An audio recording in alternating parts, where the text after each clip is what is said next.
100%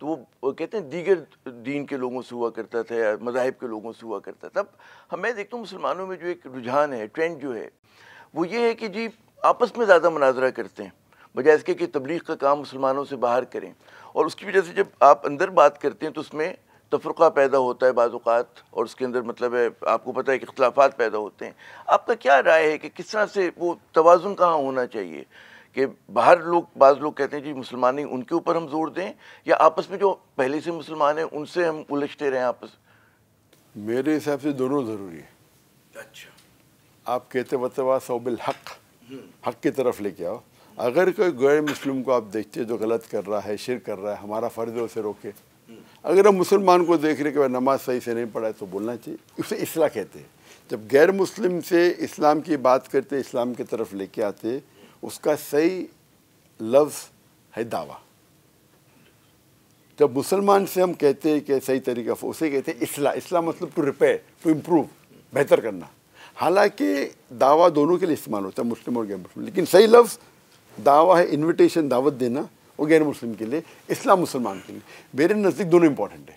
ایک ڈاکٹر کے پاس کوئی پیشنٹ آتا ہے, ایک ہارٹ پیشنٹ ہے اور ایک اس کو کٹ لگ گیا ہے, دونوں امپورٹنٹ ہے, لیکن دونوں ساتھ میں ہے تو کون سا بہتر ہے؟ Heart patient.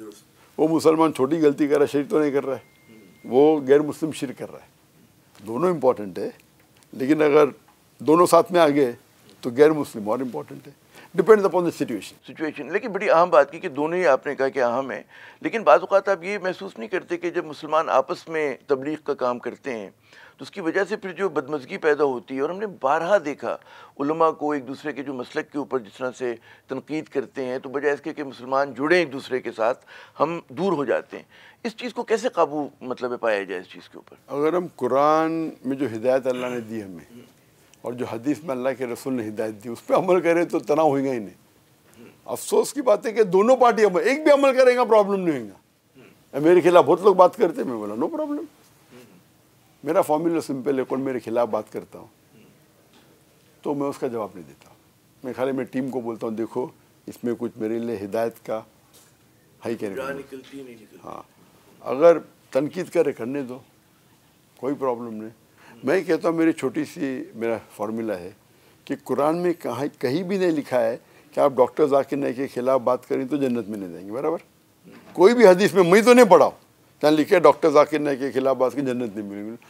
وہ آدمی اللہ کی بات, اللہ کے بارے میں بات کرتا ہے, رسول کی بات کرتا ہے, ویلکم.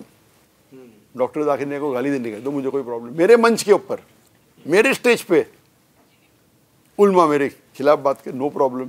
وہ دیکھتے کیسا آدمی ہے, یہ ذرا ڈفرینٹ آدمی, وہ آدمی میرے دو. اچھی بڑی آپ نے دلچسپ بات کی. میں دیکھتا ہوں کہ ہر طرف سے آپ پہ حملہ ہوتا ہے, اور اس کی کیا وجہ ہے کہ مطلب ہے جہاں آپ کے بہت سارے چاہنے والے بھی ہیں تو کہتے ہیں کہ وہ جو انووک کرتے ہیں آپ بعض اوقات پیشن کے ساتھ مخالفت, کیا کہیں گے, جیلسی ہے یا نظریاتی اختلاف ہے, کس کیا ہوگا؟ فطرت ہے. سب سے مشہور انسان دنیا میں کون؟ اللہ کے آخری رسول محمد صلی اللہ علیہ وسلم. بے شک سب سے زیادہ دشمن کس کے؟ اللہ کے رسول کے. قرآن کی آیت ہے کہ رسول کے لیے ہمیشہ دشمن رہیں گے. تو میں بھی اللہ تعالیٰ جانتا ہے کہ میں بھی تھوڑا وہ دین کا کام کر رہا ہوں, دائی کر رہا ہوں, تو اللہ تعالیٰ نے میرے خلاف بھی, اچھی بات ہے یہ, میں خوش ہوں کہ اللہ تعالیٰ مجھے یہ درجہ دے رہا ہے کہ میرے لیے سب مخالفت بند ہو جائیں گا. تو میں دعا کرتا ہوں سب نہ بند ہوئے, کم ہو جائے, نو پرابلم, کم ہو جائے. وہ ماؤ زیدونگ کی ہم تحریریں پڑھتے تھے تو اس میں ہے نا کہ بھئی مخالف کی طرف سے تنقید ہونا بری بات نہیں, اچھی بات ہوتی ہے کہ آپ کا وزن ہے. اچھا یہ بتائیے کہ 2016 سے آپ بھارت سے باہر ہیں, اور میں آپ کا ایک اور انٹرویو دیکھ رہا تھا, اس میں آپ نے لفظ استعمال کیا کہ ہجرت کی آپ نے. اچھا ایک زمانہ تھا کہ بھارت کے بارے میں جو تصور لوگ کیا کرتے تھے کہ جس سیکولر ملک ہے اور وہاں پہ مطلب تمام مائنورٹیز کو بشمول اقلیتوں کو جو ہے کھل کے رہنے کی آزادی ہے. اب کیا ٹرانزیشن آ گیا کہ اقلیتوں پہ زمین تنگ ہو گئی. آپ جیسا جو مدبر ایک قابل شخصیت جس کو تمام لوگ اتنا بقول ہندو بھی آپ کے پیروکار ہیں, تعریف کرتے ہیں, کیا وجہ ہوئی کہ آپ کو اپنا وطن جو ہے وہ چھوڑنا پڑا؟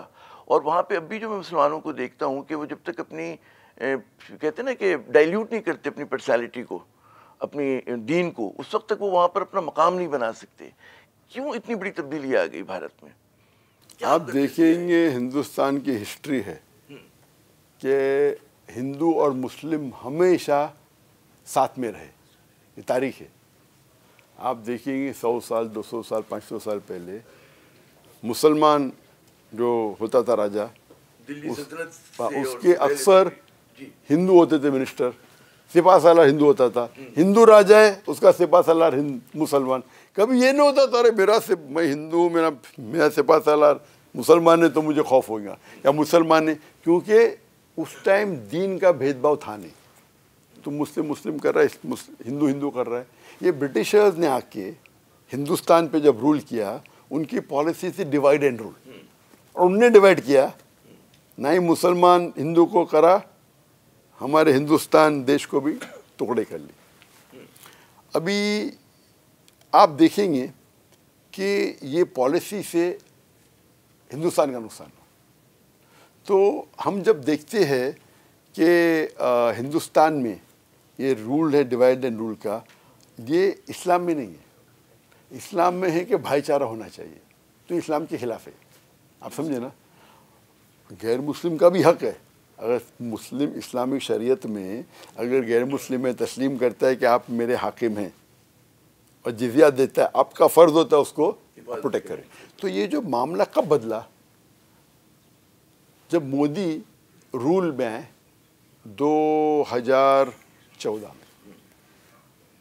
2014 میں جب مودی پاور میں آئے تو یہ پرابلم شروع ہوا. 14 میں نہیں, 14 میں ہیں, پھر اور کافی میجورٹی سے بی جے پی.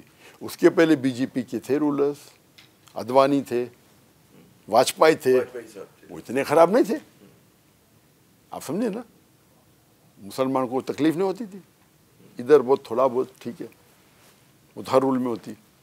لیکن ان کی پالیسی تھی ڈیوائڈ, جتنا نفرت پیدا کرو اتنا ووٹ بینک میں جیتیں گے. گجرات میں ہزاروں مسلمان کو قتل کیا, اسٹیٹ اسپانسرڈ, اس پہ کیس ہوئے لیکن وہ کنٹرول کرنے لگا سب کچھ, اور اس سے اس کی پاپولیرٹی بڑھی. تو اس کی پالیسی تھی. اور میں ایک انٹرویو لیا, ایک دم عظیم شخصیت تھی, اس کا نام نہیں لوں گا میں. تو انٹرویو کے پہلے, اور اس کا مین تھا کہ پرائم منسٹر, پریسیڈنٹ, سیلیبریٹیز کے انٹرویو, میرا انٹرویو لینے ہے. تو اس نے کہا جب میں لاسٹ ٹائم واجپئی اور مودی کے انٹرویو لے رہا تھا, یہ وہ پرائم منسٹر بننے کے پہلے جب گجرات کی رائٹس ہوئے, اس نے کہا کہ مودی مجھے کہہ رہا تھا کہ واجپئی نے کیا کیا, آپ نے ہزاروں مسلمان کو مارے, یہ تو میرا مقصد ہے کیا ستا میں آنا. ایک بار آ گیا, مجھے اگر 5 ٹائم چوراہے پہ نماز پڑھنے لگے ستا میں آنے کے لیے, پالیٹکس میں کروں گا. تو اس کا آبجیکٹو تھا ٹو بیکم پرائم منسٹر, بن گیا. آپ سمجھے نا. تو اس کا مقصد یہ نہیں کہ اس کا اسٹریٹجی تھا میں ہندو اور مسلمان میں تناؤ پیدا کروں گا تو مجھے ووٹ بینک زیادہ ملے گا, اس کے لیے وہ سکسیزفل تھا. تو پہلے الیکشن میں 2014 میں تھا, 2019 میں اور سکسیس ہے. ڈاکٹر ذاکر نائک صاحب سے ہماری گفتگو کا سلسلہ جاری ہے, لیکن یہاں پہ لیتے ہیں ایک وقفہ. وقفے کے بعد جب دوبارہ ہم حاضر ہوں گے تو ڈاکٹر صاحب سے جو انہوں نے ابھی بات کی کہ جناب بڑھتی ہوئی ہندو انتہا پسندی پہ انہوں نے بات کی, اور اس بات پہ بات کی کہ جس طرح سے انگریز نے تقسیم کرو اور حکومت کرو کی پالیسی اپنائی, اس کی مزید کچھ وضاحت لیں گے. ہمارے ساتھ رہیے. نئی انفارمیشن, نئی نالج کریٹ کرنے میں ہم لوگ قاصر ہیں, اور اس کے مقابلے میں اسرائیل بہت چھوٹا سا ملک ہے لیکن وہ بہت ہر چیز میں آگے ہے, علم میں بہت آگے ہے. تو کیا وجہ ہے مسلمانوں کی اس پسماندگی کی, ہم سے کہاں غلطی ہو رہی ہے؟ انڈیا میں جو وقف بورڈ ہے کئی مسلم ممالک سے زیادہ محفوظ ہے. آپ سمجھے نا. تو اس کو وہ چینج کرنا چاہتا ہے, لیکن ابھی ان کی اتنی میجورٹی ہے جتنی پہلے تھی. لیکن مشکل دن ہے ہمارے وہاں کے جو مسلمان ہیں بھارت. نہیں, میں کہتا ہوں اچھے دن آ رہے ہیں.